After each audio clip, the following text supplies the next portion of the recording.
My biggest challenge in the last 10 years was not getting cash or getting the business model right or getting the marketing. It's all about finding superstars that you can hire. There is money still flowing in. There's a lot of international money coming in. So there's a lot of traffic through Dubai. So we just need to find the right recipe to keep some of the money that flows through Dubai in Dubai. I think what we need to establish is really a belief in this region, and we need to attract those people that do believe in a prosperous future for the region, who see this as their life mission. The Middle East needs to wake up. We need to really define what we want to stand for in the next 30, 40 years for the sake of our children. Welcome back to The Change Officer. This episode is brought to you by Poddster, full-service video podcast production company. If you want to produce your own podcast to accomplish your business goals, hit them up at poddster.com. What the future holds for the Middle East. Are we on the right track to bring back the glory this region once had? And what can we do to achieve this? Big questions. To get the answers, we are introducing you to the brilliant Muhammad Chbib, a seasoned entrepreneur and business strategist with proven acumen in leading several tech enterprises in the Middle East. Muhammad will help us get a new perspective on the future of this region and give us his opinion on how can we build the Middle East as it once was. Enjoy, everyone.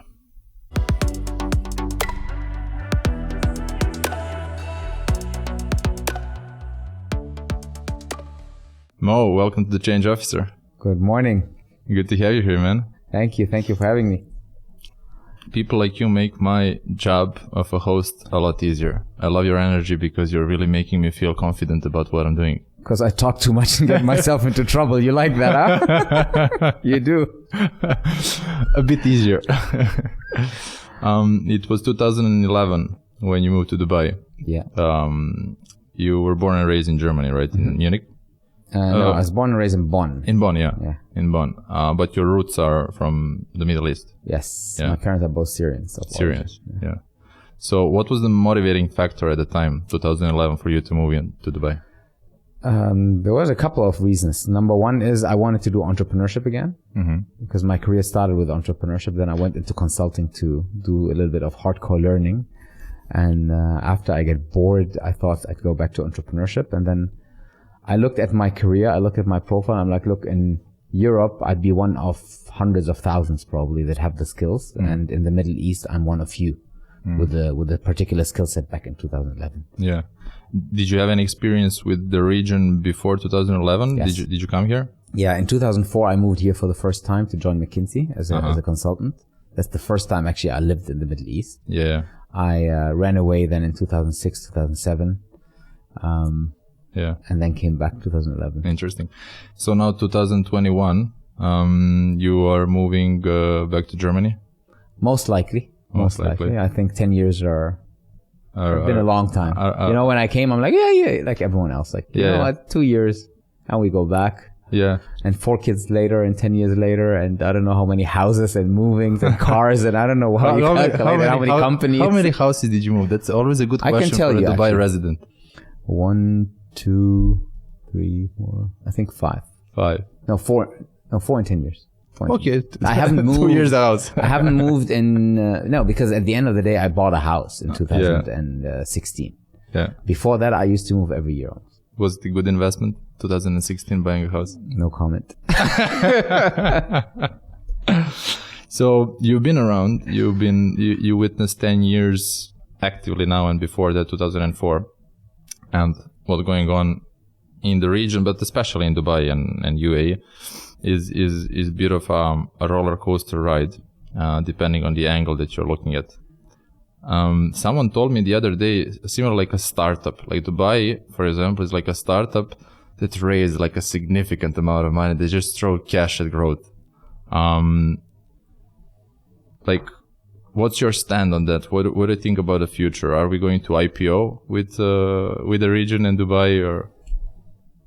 Well, it's there's a couple of types of IPO stories. The IPO story number one, let's say, is you hype a business with a nice looking frame, and then you IPO it and you make a lot of money, and then you cash out and leave, pretty much, right? And then whoever takes over this business after your lockup period needs to fix it. The other thing is you built a very sustainable business model, and this sustainable business model, the underlying economics work, and this is why your IPO is highly successful, and long-term the company is successful, right? IPOs usually are indicators of bets into the future. So I think if you take Dubai as an example, what is the likelihood of Dubai to have an outstanding or a USP for the future, right? Compared to other cities that are emerging now. Like, you have a lot of activities right now in Saudi Arabia. If you take a look at the region, you have a lot of investments in Saudi Arabia going into infrastructure, going into the ecosystem of the entrepreneurial and tech ecosystem. You have a lot of tourism investments. So everyone has seen Dubai's model of tourism, and everyone is trying to replicate it. Now, there is absolutely no uniqueness behind the replications apart from we want to be bigger and wider and greater and whatever. So we built another island that is bigger, another city that is bigger. But ultimately, this results in increased competition. Increased competition, basic economics drives costs up and drives revenues down, right? Because the share of wallet is now split between 2 or 3 or 4. And there's a couple of cities like that, right? When you take Qatar, when you take Saudi Arabia, I think Egypt is totally underestimated. I think the rise of Egypt in the next 20 years will be witnessed. And then I'm not sure that Dubai has the right recipe. I think again, back to startups, you need to constantly ask yourself, am I still ahead of my curve? Do I need to reinvent myself? And I think that's what needs to happen. So do you think that we're hitting like a flat surface now? There was a growth, there was like a hype, investments, but at the moment... I think there's still money flowing into the city overall in different sectors. I think... And I'm not an expert here, but I think there's a saturation when it comes to real estate. I think there's a saturation when it comes to retail. However, when you talk to people in charge and when you read a lot of stuff, you hear that Dubai needs to grow, right? From when I came, I think in 2004, Dubai was 1.3 million people, right? Wow. And now and the target is 10, right? If you grow Dubai to 10 million people, then you see, okay, retail space, maybe it's not enough even, right? And then you say real estate is maybe not enough. But the question is, are you able to attract these additional couple of million people that are now under high competition because other countries are trying to get them? That's the question for me, right? But money, there is money still flowing in. There's a lot of international money coming in. Dubai still is a trade hub. There's a lot of imports and re-exports.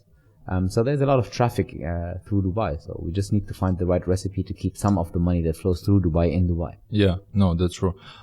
You mentioned entrepreneurship as a like big driver of any economy. And lately, we've been witnessing some of the great stories of entrepreneurs in Dubai building huge businesses, exited some of them for some ridiculous amounts of money. VCs are everywhere throwing a lot of money in. Seems like we are doing quite well, and some say that we are even next Silicon Valley. I like that because I can pick that up. Now, what made Silicon Valley Silicon Valley, right? And the answer is not. I think the answer is obvious. There was naturally a lot of tech companies that were there, the old tech companies, and they were there for a reason. They were there because the education system surrounding Silicon Valley is phenomenal, right? And I'm talking California in general, right? When you take Stanford, when you take UCLA, when you take all these really fine institutions that provide technical skills, cutting edge research and technical skills, then this is where companies usually set up their headquarters because they can attract talents from there, right? They can recruit. Now, if you tell me Dubai or any other city in the Middle East, and it's not necessarily Dubai, is the next Silicon Valley, then I would answer Silicon Valley is not about exits. It's not about the output of the business. It's about what you put into a business, which is the reason for the output then to happen, right? You need the right resources, and one component is cash. And there is an increased interest in investing in the Middle East by Middle Eastern people that go into risk capital. The big, really funky investors, they're just starting to show interest in the Middle East, right? When you have someone like SoftBank considering Kitopi, that's a big statement, right? When you have like a big exit, like the Kareem exit, for example, That's a big story. Then a couple of years ago, the Amazon exit or the Vuk exit to Amazon happened. That gave us a little bit of visibility internationally, but still there's absolutely nothing in terms of investment into the ecosystem here compared to, for example, a small country like Israel, right? If we take that as an example, it's 10x the investments that flow into this region. Yeah. And I think this needs to catch up, and you only get there when you have the right education and you have the right output of talents. My biggest challenge in the last 10 years was not getting cash or getting the business model right or getting the marketing. It's all about finding superstars that you can hire. Yeah. So you recently posted an interesting poll on LinkedIn, and you asked the question, if you had $1 billion to invest, I think you phrased it, for the future of the Middle East or something like that, where would you invest? And then you offered a couple of answers. There was education, something along the lines of technology, nanotechnology and AR. Modern technologies. Modern technologies. There was e-commerce and internet business models. Exactly. And the fourth one was real estate. Real estate. And then number one was education. All right. Number two was e-commerce. Marketplaces. Internet business models and e-commerce. Yeah. Okay. And then the technology didn't do technology, well. I think, was 3, and real estate 4. And then I looked at the comments below, and I found one comment that grabbed my attention. And one guy said, we're not doing that bad with education. We are online since 2000s. And that grabbed my attention, because that in one comment is explaining, describing how do we see currently Middle Eastern or Dubai situation. We are online since 2000s, which is okay. It's an improvement, it's innovation, but what are we teaching to our kids is the real question. What are we delivering? Yeah, the question is, are we future proof? You know, I started this poll because out of interest, because I'm writing a piece on basically a model to make the Middle East future proof. And my question is not what we're teaching now. My question is really, are we enabling our kids to have a prosperous future? I think this is the ultimate question that we need to ask. And for that, you need to look at ourselves in the global context, right? And my first question always to people is, what did we invent in the Middle East in the last 30, 40 years that is serving mankind? One thing. Give me one brand, one product, one service that's serving the entire world today out of the Middle East. And remember, the Middle East is the region of innovators. Has always been for centuries the leading innovation hub of the world. And for the last century or two, we haven't produced anything of value to the world. Nothing. And the reason for that is very simple, because we started stagnating in terms of education. We started stagnating in terms of curiosity. We started stagnating in terms of values-driven business making.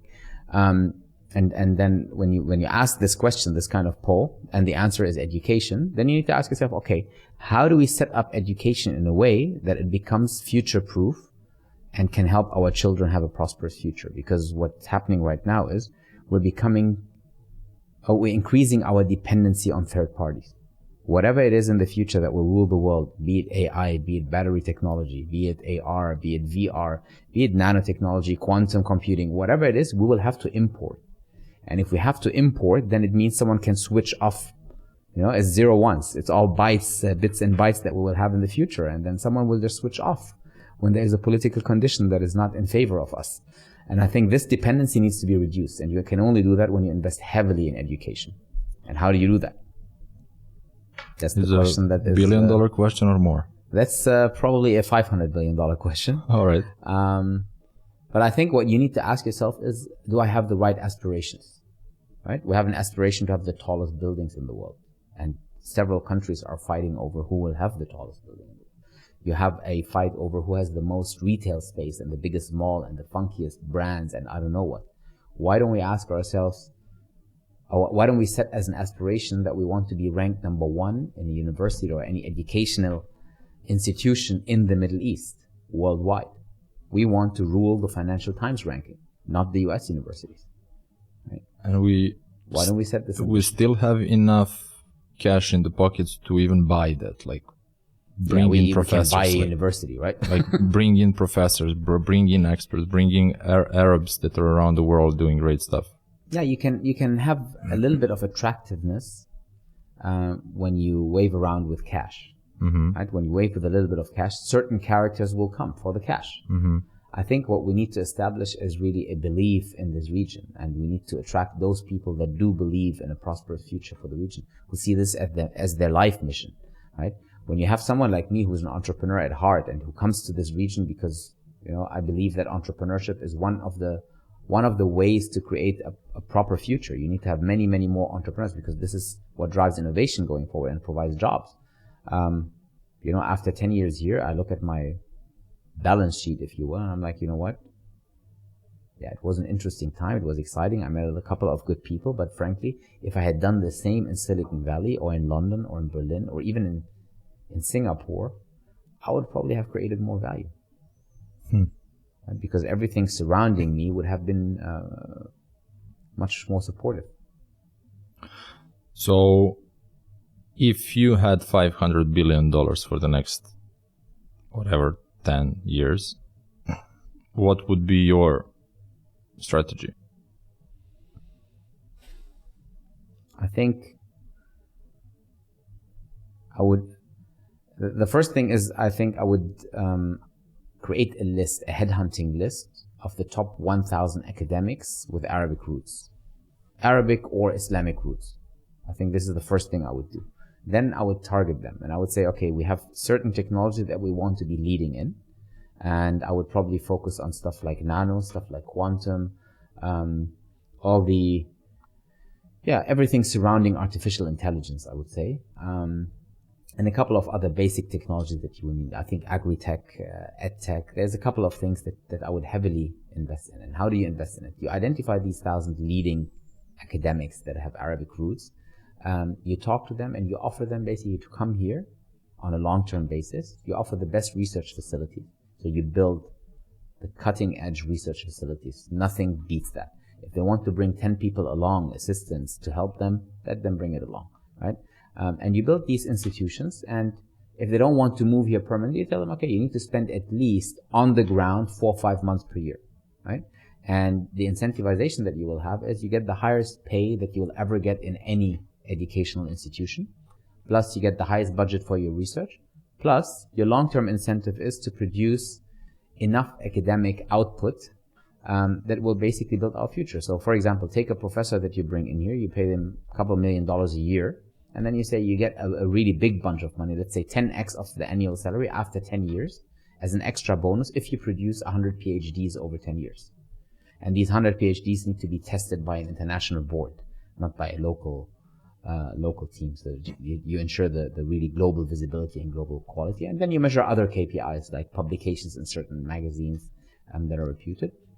And of the 100 PhDs that each of these academic bright stars produces, probably 20% of them will remain in the Middle East, right? And if they remain in the Middle East, they produce each one of them another 100 in 10 years.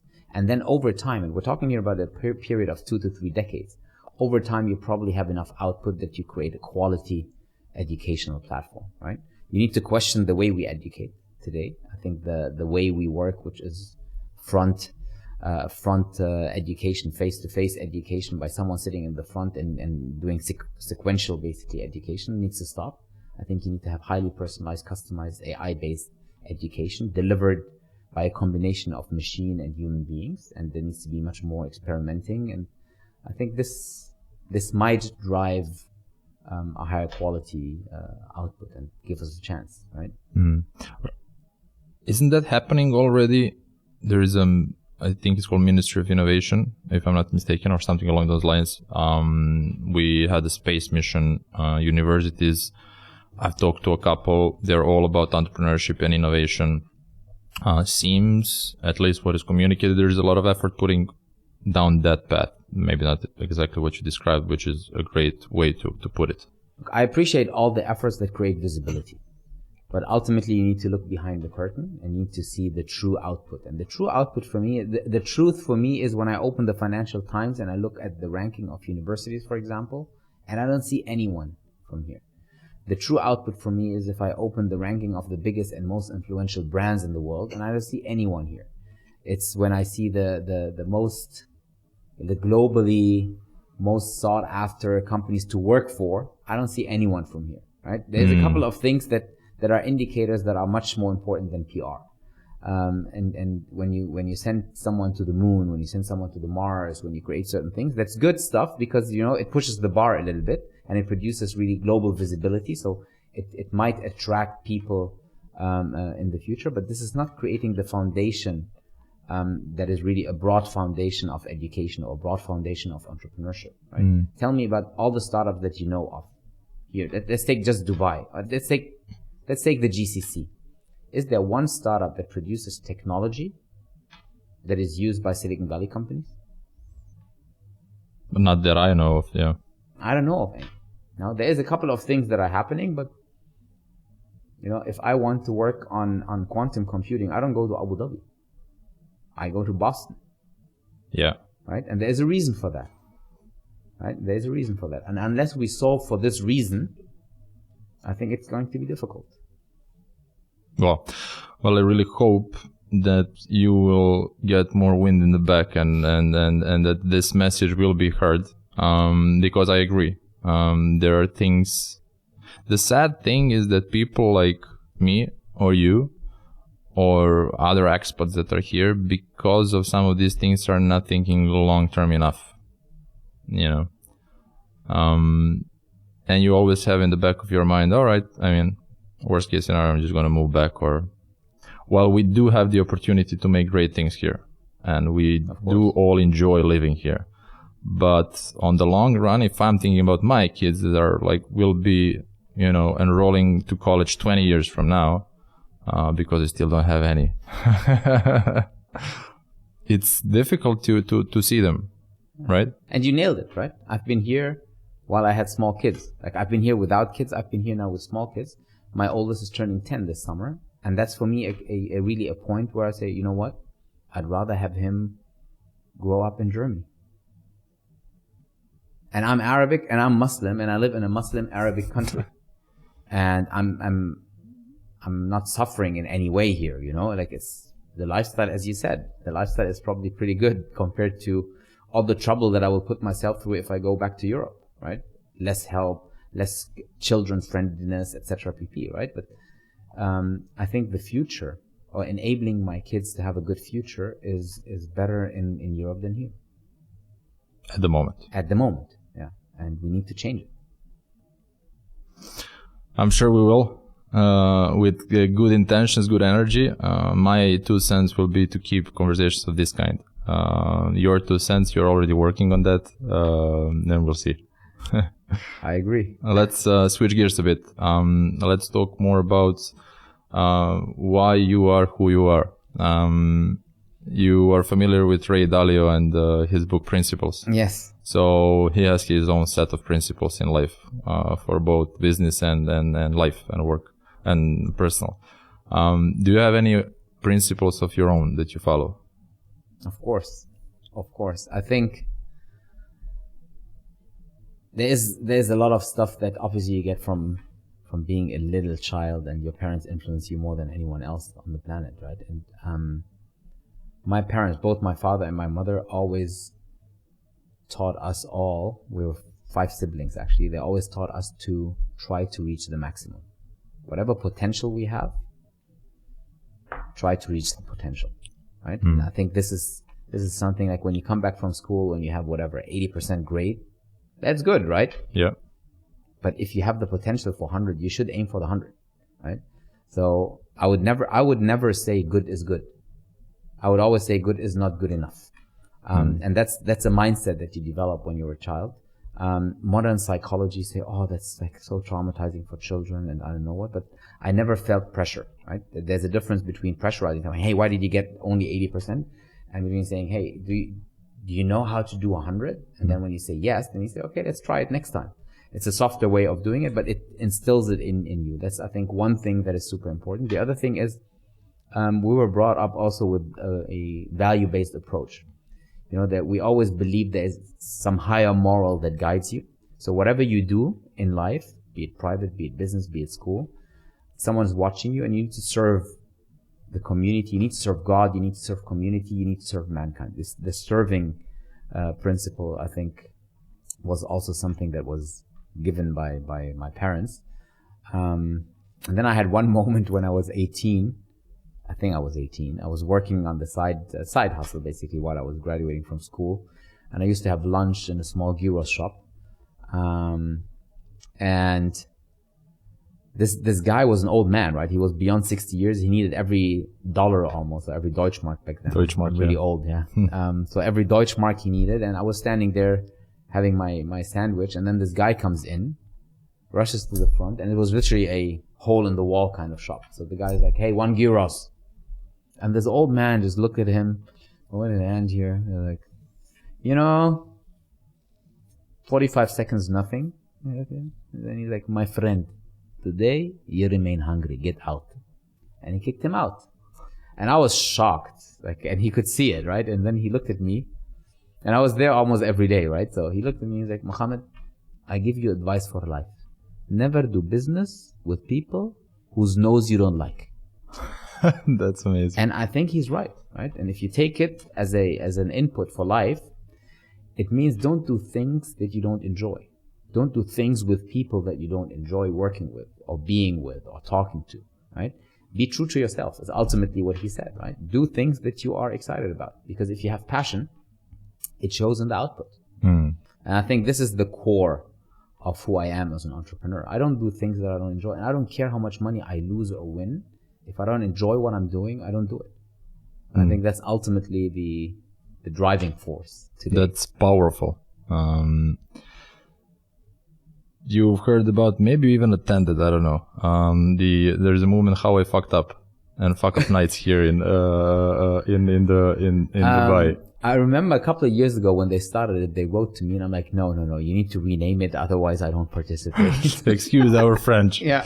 So they called it Fun Nights. Yeah. Then I participated. Yes, you did participate. Yes. All right.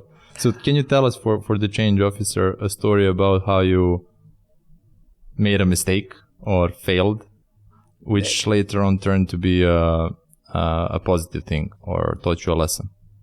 You always learn a lesson from anything, right? And I refuse the word failure because I think everything is out, and I know it sounds tacky, but everything is a learning opportunity at the end of the day. I always say, whatever it is, the minimum you learn is patience.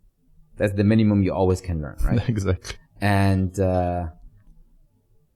if you think about the biggest, I can discuss with you business models that I didn't get right. When you start a reverse auction platform, which was my first startup, a reverse auction platform in an industry where you only have 2 suppliers, and you wonder why auctions are not running very well.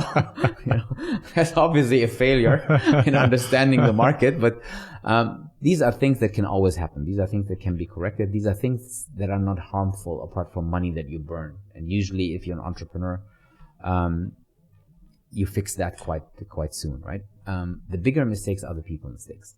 Like when you make wrong hires, when you entrust people with your team and they're not worthy of the trust that you're giving them, that's probably the biggest failures. I had recently had such a failure. There's someone on the management team that I supported for far too long who was a bully, right? And that's something where you need to take action. I always tell people, don't tolerate that.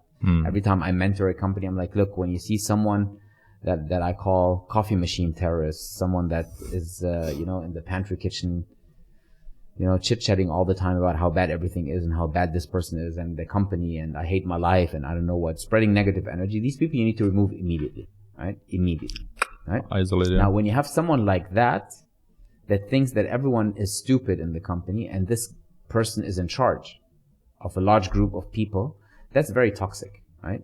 Now, I'm someone who believes in the good in people. That's, again, something I got from my parents. No matter how bad people are, there's a good heart, usually, that you need to find and surface and help them recognize it. Now, when you do that and you believe there is something good and you tolerate a lot of these toxic behaviors, what I underestimated is the harm that I inflict on people by allowing this person to be such a toxic person. And that happened 2-3 times. Did you learn how to avoid that in future? Well, I'm probably much less inclined to tolerate any bad behavior. I think that's something that really, like, you see it once, and no matter who this person is in what role, you just take them out.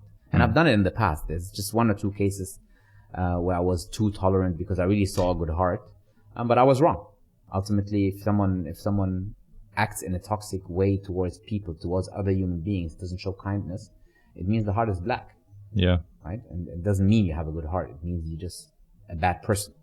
And I don't want to work with bad persons. I don't want anyone to suffer under bad persons. I think that's a good lesson. It's something that you learn over time, and probably you never master it, but you're getting better and better, at least. Yeah, you get a better sense for it. Your radars develop. Yeah.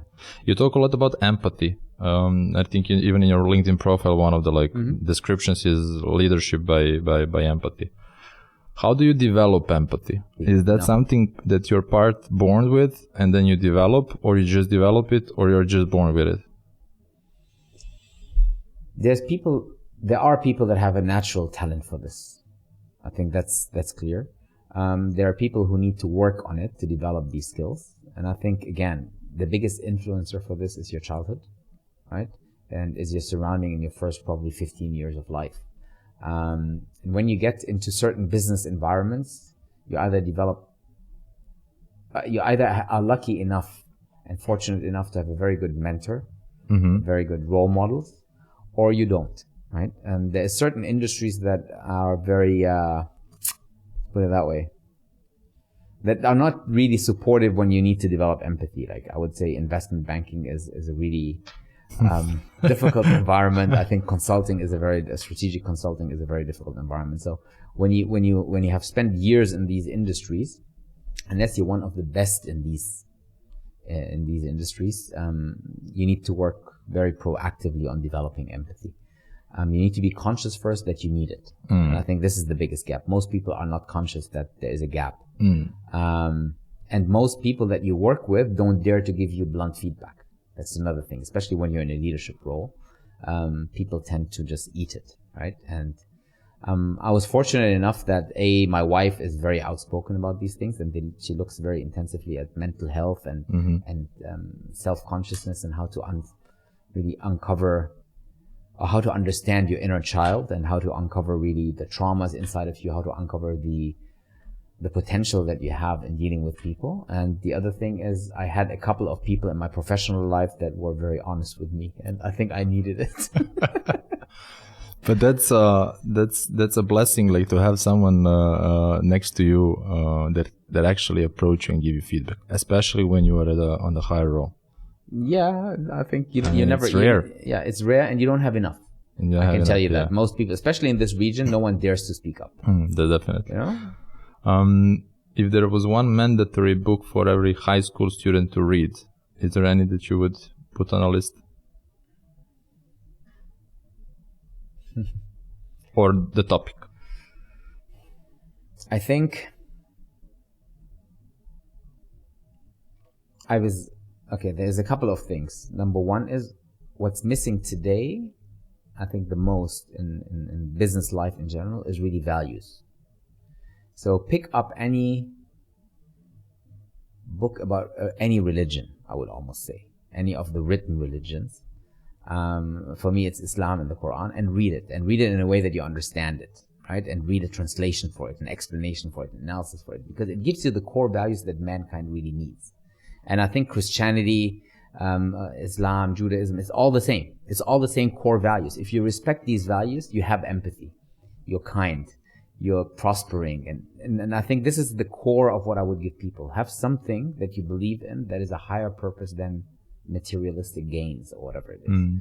If you read that, you develop a values base, a foundation for your values. I think that's the second thing that I would pick is, pick an entrepreneur the last 20, 30, 40, 50 years that inspires you, and read the biography.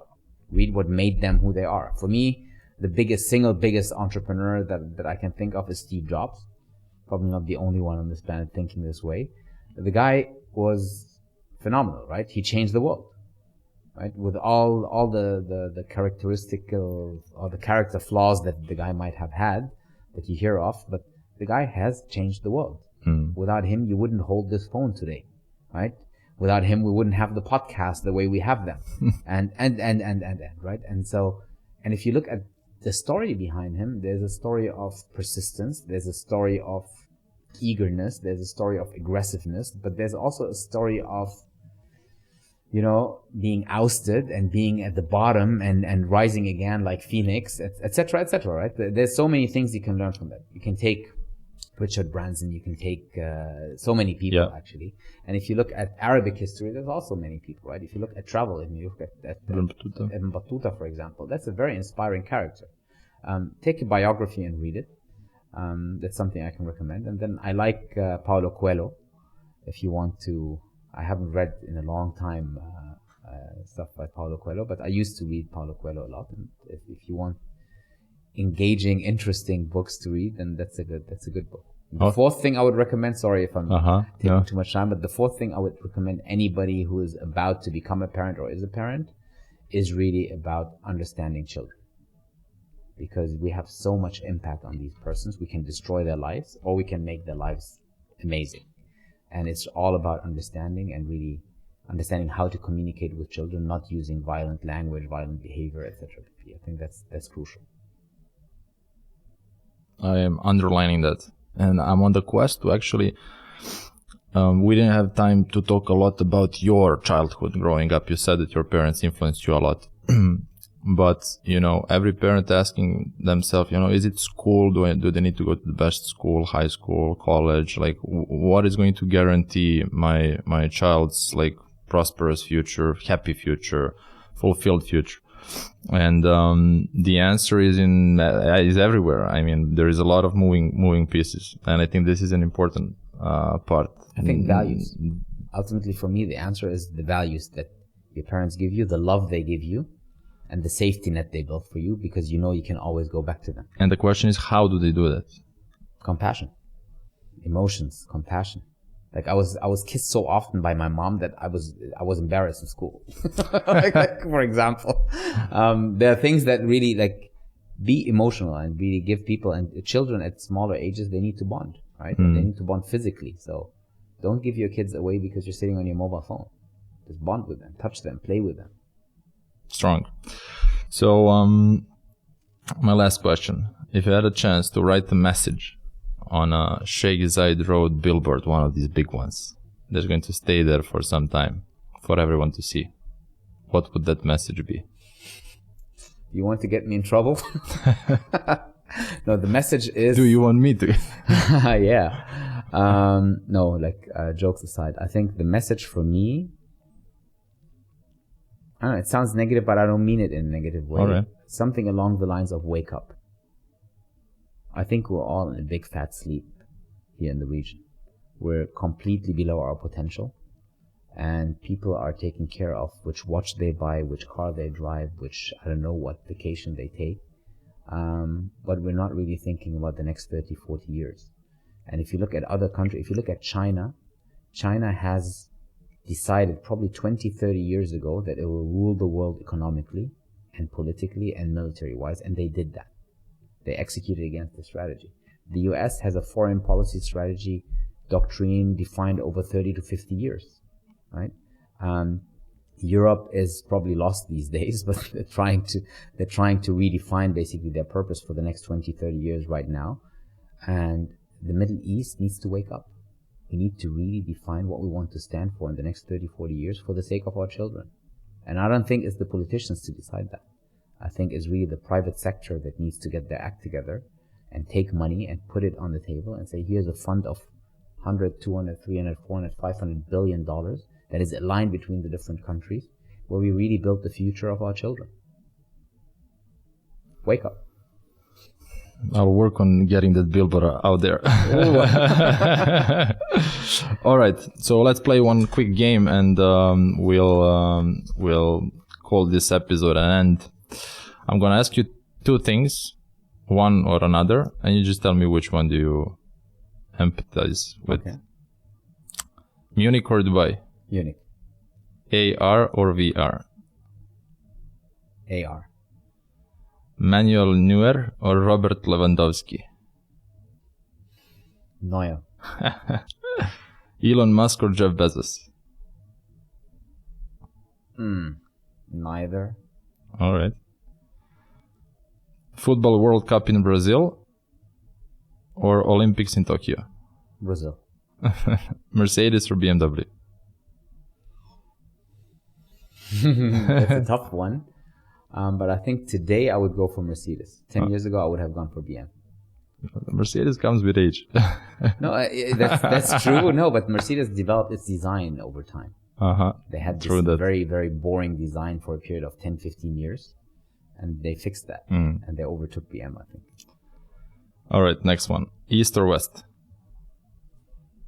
I'm indoctrinated, right? I grew up in Europe, so my whole life they told me that the East is the enemy. But I would prefer East.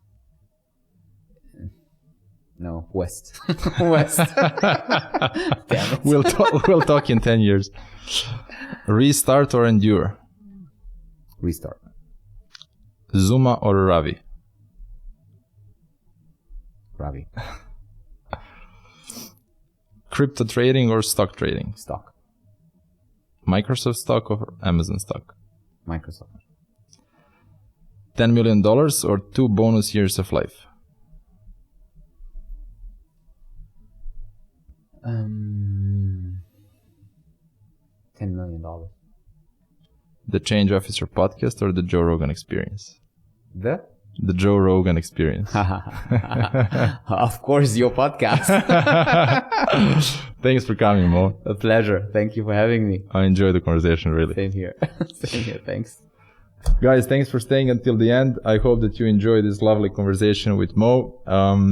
If you like what we're doing here with the Change Officer podcast, please like and subscribe. It's going to mean a world to us. Stay tuned. There is another episode coming next Monday. Thanks, everyone. Thanks, Mo. Thank you.